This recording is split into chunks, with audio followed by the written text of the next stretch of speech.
What's going on, my friends? I hope that you're well. Um, I'm just sitting here picking and trying to work on a brief that I've been on. It's due March 16th, in fact. It's kind of a weird brief. It's guitar tension, but it's supposed to have a Western outlaw theme to it. So, really, it's I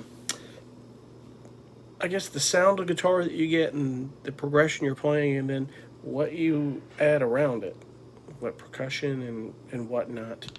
Whether there are any effects or anything that you add to it that would make it sound about as authentic as you can. But anyway, wanted to jump on real quick because I was just watching a video. And I told you guys that I follow the YouTube channel for Taxi.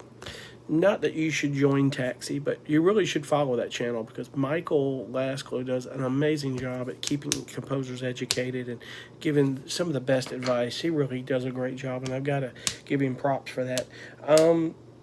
Today's video, I think it went on live about 3 o'clock, and you need to watch this video. In fact, I'm going to put a link in the description of this video, and you may have watched it if you're following it. And he reads an email from a production library. It's very important that you listen to that email because it's so true. This guy's library, it's actually not exclusive, and he's actually a TV editor. He started his own library, and probably going to start seeing a lot of that here. And that's the cool thing about it. You got editors that have their own editing companies, or editing for these production companies, have their own libraries. It's even a better leg up. This is why you got to keep your ear to the ground and kind of listen for who's doing what. It's hard. There's a lot of things going on in the music business. There's a lot of opportunities in the music business that you could make money. But watch that video because he gives like 10 tips or 10 myths of the production music business.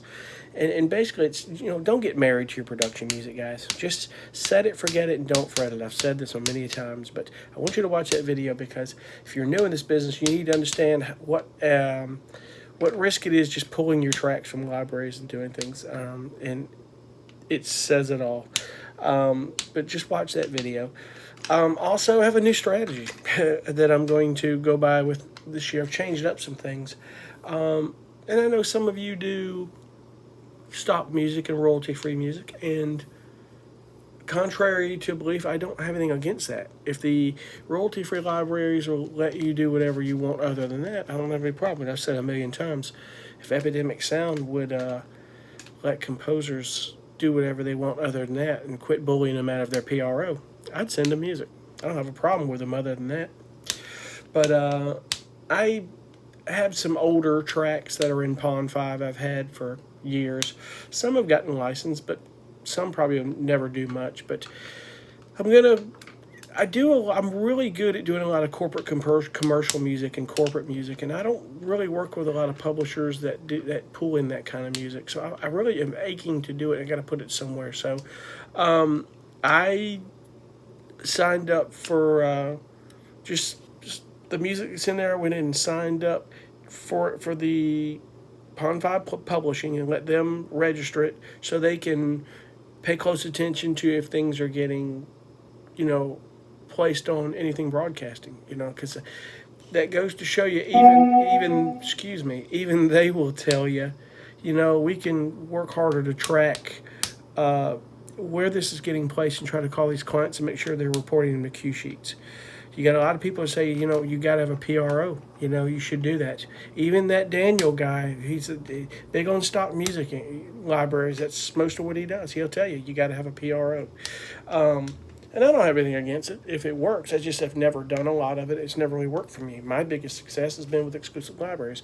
But what I'm going to do is just write music exclusively in that genre to Pond 5 and just put it there. But I'm also going to, any tracks or side tracks or other things I'm going to do, I don't see a lot of artists doing anything exclusive at AudioSparks. And AudioSparks is not a royalty-free library, by the way, contrary to belief, because they require you to put your PRO information. They are just a non-exclusive library, but you have that option to go exclusive with them. And I just put all but about 3 or 4 tracks I had with them exclusive. I want to see if that yields better and more of a much better audience, because at the end of the day, exclusive is paying off a lot better than non-exclusive. because music supervisors and production companies don't like to go from site to site, company to company, and hear the same tracks, and especially if they're renamed. It's huge liability. So got to be careful about that. Just be careful what you do with your music. I can just tell you right now, be very careful. But I'm going to try that. I'm going to try to, instead of fighting off, I just didn't want to deal with Pond5 or stuff like that.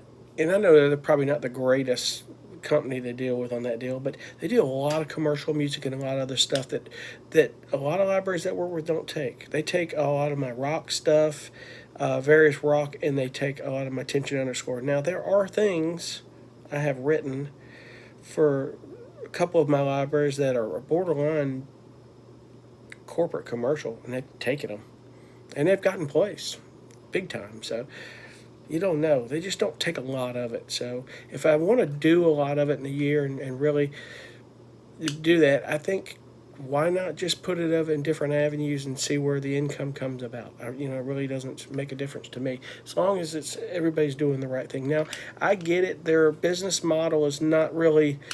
Some people are unhappy with Pond5, but if you read the writing, what's going with Pond5 and the publishing is that 35%. Yeah, it's a cut. It said because 50/50 is your industry standard, but you do get to keep 80% of your publishing and 100% of your writers with Pond5. They don't take but about 20% of that publishing. You gotta think about that. You got a lot of exclusive libraries and stuff won't take any of your it won't take any of your writers. They take 100% of publishing because that's what they're paid to do.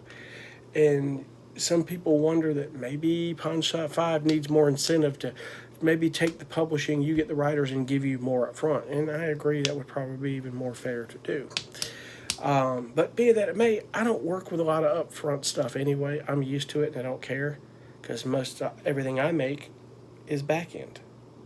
So think about that, guys. I'm just kind of, when I talk about things are going to change, you set goals each year, I talk about, you may set goals to do a certain amount of tracks, and if you don't meet it 100%, don't worry about it. It's okay.